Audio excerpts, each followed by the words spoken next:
ये जो अखंड भारत का विजन है, ये उस समय क्या था और क्या आज ये विजन पॉसिबल हो सकता है? क्या आपको लगता है करंट गवर्नमेंट कहीं ना कहीं उस विजन की तरफ काम कर रही है?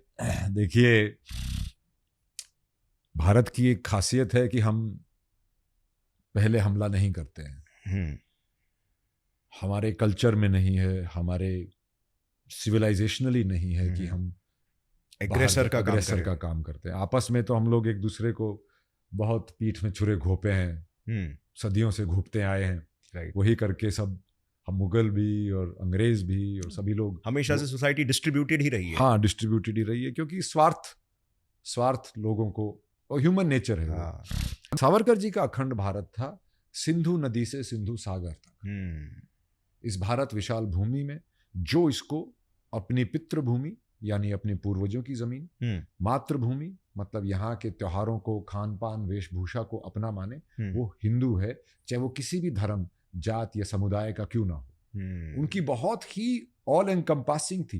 बोलते थे हिंदुत्व हिंदू धर्म नहीं है, राइट, और सनातन धर्म भी हिंदू धर्म का सिर्फ एक हिस्सा है। हाँ। इसमें आर्य समाजी हैं, लिंगायत हैं, सिख हैं। वो तो सिख कैसे हिंदू? बोले सिख तो सबसे बड़े हिंदू हैं, जो ढाल बन के इस हिंदू को बचाते आए हैं। पर उस वक्त नॉर्थ वेस्ट फ्रंटियर प्रोविंस से धर्म के नाम पे, जिहाद के नाम पे हमला होने के बहुत चांसेस थे। खिलाफत मूवमेंट के बाद एक कैलिफेट मूवमेंट थी, जो इंडिया, और कहीं का मुसलमान नहीं लड़ा, कहीं का कोई आदमी नहीं लड़ा, सिवाय रायबरेली के 2 भाई थे, अली ब्रदर्स। उन्होंने कैलिफेट मूवमेंट शुरू की। और क्योंकि मुसलमान लोग डेमोक्रेसी नहीं चाहते थे, वो चाहते थे कि जब अंग्रेज आए थे तो सल्तनत थी, और जाए तो सल्तनत हो, तो उनको डेमोक्रेटिक मूवमेंट में मिलाने के लिए गांधी जी उसके प्रेसिडेंट बन गए, और कैलिफेट को खिलाफत का नाम दे दिया कि आम पब्लिक को क्या पता चलेगा। ये तो ऑपोजिशन है, खिलाफत मतलब ऑपोजिशन।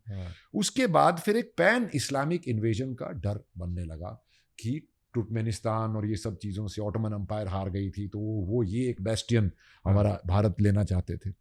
तो उसीलिए सावरकर जी ने उसमें एक लास्ट क्लॉज डाल दिया।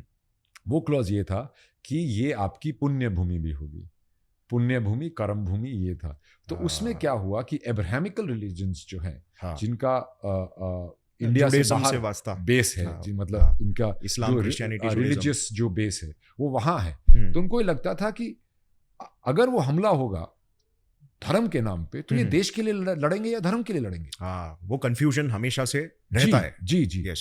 तो उन्होंने कहा था कि बिल्कुल, बोला मुसलमान भी हिंदू हो सकते हैं क्या? वो तो बिल्कुल हो सकते हैं, अगर उनकी आस्था यहाँ किसी दरगाह या मस्जिद में हो।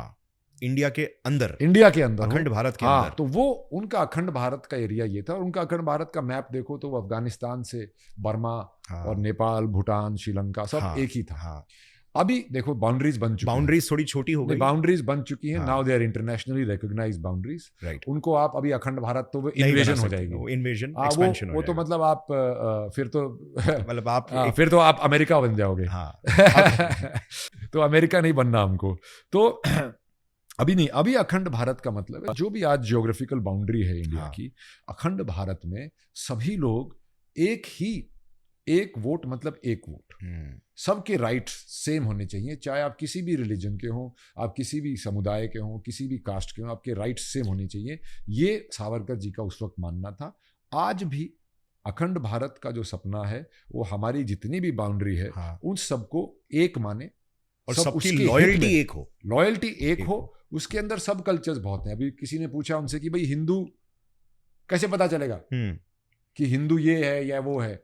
तो बोले आप रविंद्रनाथ टैगोर की किताब ले जाओ और शेक्सपियर की किताब ले जाओ, किसी को भी दिखाओ, किसी भी प्रांत में, हर प्रांत में लोग बोलेंगे कि रविंद्रनाथ टैगोर की किताब हमारी है, हालांकि वो किसी बंगाली की है। तो इस तरीके से एग्जाम्पल देते थे वो। हिंदुत्व की अगर आप किताब पढ़ो तो उसमें पहले 30-40 पेज सिर्फ बुद्धिज्म के बारे में।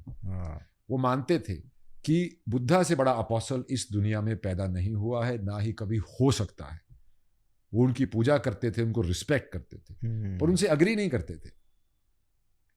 अहिंसा परमो धर्मा नहीं हो सकता क्योंकि दूसरा नहीं मान रहा ना।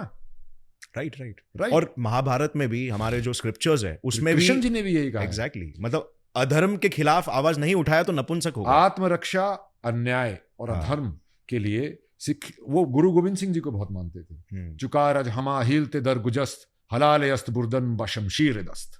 मतलब जब अन्याय हद से ऊपर हो जाए तो तलवार उठाना तुम्हारा धर्म है।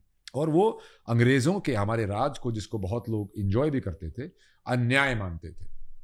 तो ये सावरकर जी की सोच थी। वो शिवाजी महाराज को, गुरु गोविंद सिंह जी को, इन शिव जी को, इनके ऊपर बहुत उन्होंने पोएम्स लिखी हैं, लेख लिखे हैं, एसेज लिखे हैं उन्होंने। और जब मित्र मेला में थे, छोटे से थे, तब भी गुरु गोविंद सिंह जी की बातें उनको बताते थे। उन्होंने गुरमुखी सीखी और गुरमुखी में सिखों का इतिहास लिखा, जिसको इंग्लिश गवर्नमेंट ने जब इंडिया हाउस पे रेड पड़ी वहां पे कन्फिस्केट कर लिया।